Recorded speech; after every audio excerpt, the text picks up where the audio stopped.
After a two-year vacuum, Lebanon has finally elected its new president, Lebanese Army Commander, President Joseph Aoun. I'm your host, Shadaan Hammam, and my special guest today is former MP and businessman Sami Fatfat. Hello, Mr. Fatfat. It's great to have you with us today, and congratulations on the election of the new president, putting an end to the political deadlock. Now, before we get into it, let's watch this clip together. I pledge to exercise my role as Commander-in-Chief of the Armed Forces and President of the Supreme Defense Council so that I can work through them to confirm the state's right to monopolize the carrying of weapons. Now, that was Lebanon's newly elected president, Joseph Aoun, delivering his inauguration speech in front of Parliament. Now, Sami, as a Lebanese, how did that make you feel? Well, we actually needed to hear this. I'm pretty sure that most Lebanese people felt goosebumps watching the president's speech. Personally, I felt a sense of relief. We have endured a lot, especially coming out of a very destructive war with Israel, and we needed some sort of hope and optimism. As for the issues he spoke about, reforming the judicial system and fighting corruption, disarming armed groups, these challenges we've been discussing for what feels like forever now. In 2019, there was an uprising in 17th of October 2019.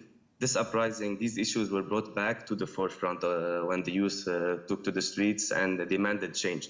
At the time, the circumstances were very different, both regionally and domestically. But unfortunately, the movement failed largely because we were under significant Iranian influence. For the first time in years, we feel like there's a solid chance to rebuild our country, and this really fills us with optimism for the future. I want to dissect that speech a bit further. Aoun pledged to fight corruption and, more importantly, to disarm any group, an apparent allusion to Hezbollah. This is the first time a Lebanese president has ever made such a speech in his opening speech to Parliament. What does it mean for Hezbollah and its political supporters? It's clear that the balance of power in the region has shifted, and even within Lebanon, the public opinion has changed. In his speech, President Aoun explicitly said that the Lebanese army has the right to defend the country. Notably, all MPs clapped except Hezbollah's MPs, reflecting the overwhelming support of 90% of the Lebanese people for this stance. Historically, Hezbollah, let's say, were justified as three things: as a deterrent against Israel, a means to protect Lebanon, but also, let's say, a safeguard for the Shia community.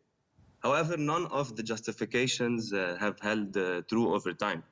Today, it's important to engage with the Shia community, and we have to assure them that while the regional dynamics are changing, no sect will be abandoned or marginalized. Rebuilding Lebanon requires the full participation of the Shia as an essential component in the country.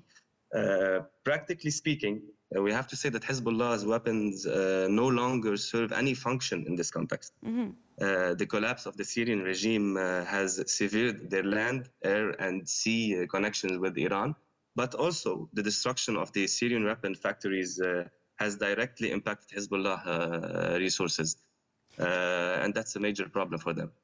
So you think President Joseph Aoun kind of has like a leverage or a good starting point, given that Hezbollah has been targeted by Israel? I think he has far less issues than any president had before, and that's due to his actions and the actions of many politicians that led to the state that we are today. Do you truly believe that Hezbollah will agree to surrender all its arms to the Lebanese state? Can Hezbollah be content by just being a political group without its military power? Well, they have to surrender their arms. Of course, here we are talking about a full implementation of the UN Resolution 1701.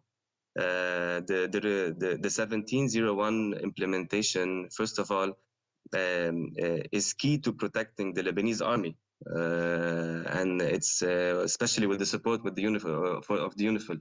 The resolution ensures that no armed groups other than the state security forces such as the army and police, have the right to carry weapons in Lebanon.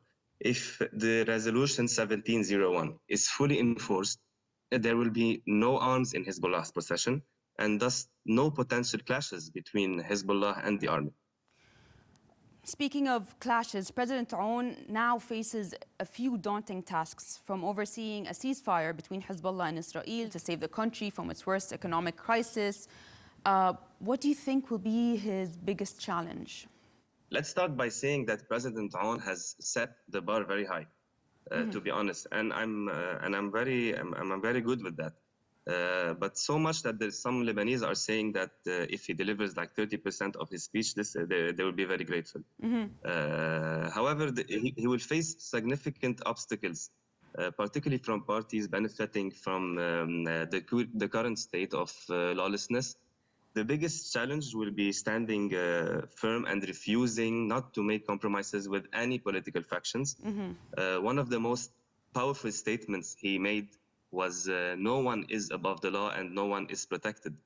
This single sentence lays a foundation for building a state, and it marks the first step towards an independent judiciary. Now, going back to the ceasefire between Hezbollah and Israel, we can say that it's a fragile one. One of the conditions to preserve it is the deployment of the Lebanese forces along the southern border. So Aoun comes from a military background, which adds, an air of trust. However, do you think he can ensure that his troops are not caught in the crossfire between Israeli troops and Hezbollah? If the resolution 1701 is enforced, there will be no arms with Hezbollah, thus no clashes between Hezbollah and the army. Additionally, we have to say that we are witnessing a significant U.S. pressure on Israel to withdraw from the occupied areas within the agreed upon time frame. In his last appearance, Hochstein was very clear about this point. The preamble of the latest agreement of the resolution of 1701 contains a critical statement that says no party in Lebanon shall possess weapons except the state security agencies, including the army, the internal security, the general security, but also they mentioned the municipal police. Okay, so President Aoun is backed by the U.S.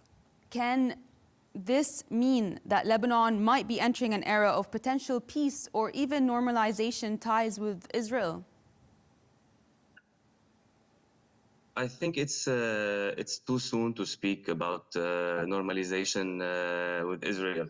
It's too early to discuss this. The Israeli is still seen as an occupying force or an occupier. However, the region is shifting, and it's shifting rapidly. And as a Lebanese citizen, we must focus on unity now and on rebuilding our devastated country. Speaking of rebuilding, do you see a future in Lebanon where the diaspora are returning back? In my opinion, we are entering a new phase, one that establishes the rule of law for all citizens. No one is above the law and no one is protected. This sentence alone is a good omen and the foundation for building a strong state. People are optimistic, and we hope we are really hoping for the best. I think in the near future, the mood will shift in the country, and I think, yes, in the near future, people will be coming back to Lebanon. If you were president today, Sami, what would be your top priority on the agenda? If I were president, first of all, I cannot be president. I can be prime minister. I'm a Sunni, so it's impossible for me to be president. True. But my top priority today is to attract foreign investments to Lebanon, reattract the youth that left Lebanon at the early stages, just to find a much more secure country, and to assure to everyone, to all citizens of Lebanon, that we do have the chance to rebuild this beautiful country again. Recently, a heartfelt video of you reuniting with your Syrian uncle for the first time in years was circulating social media. Let's take a look.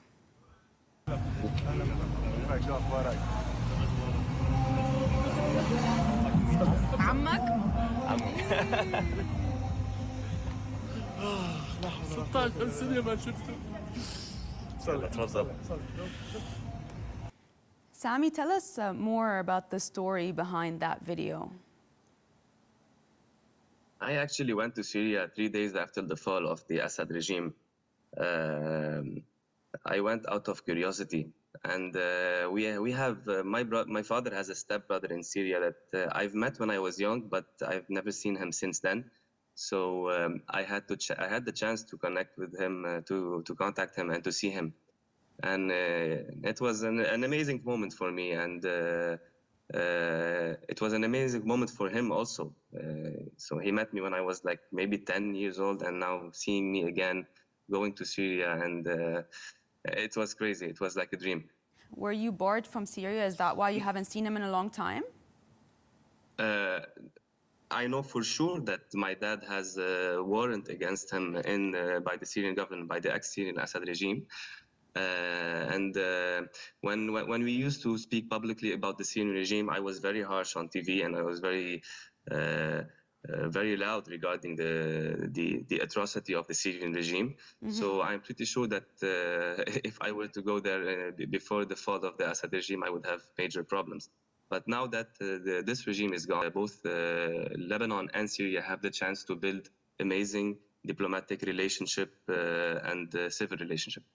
Former MP, Mr. Sami Fatfat, it was a pleasure having you today. Thank you.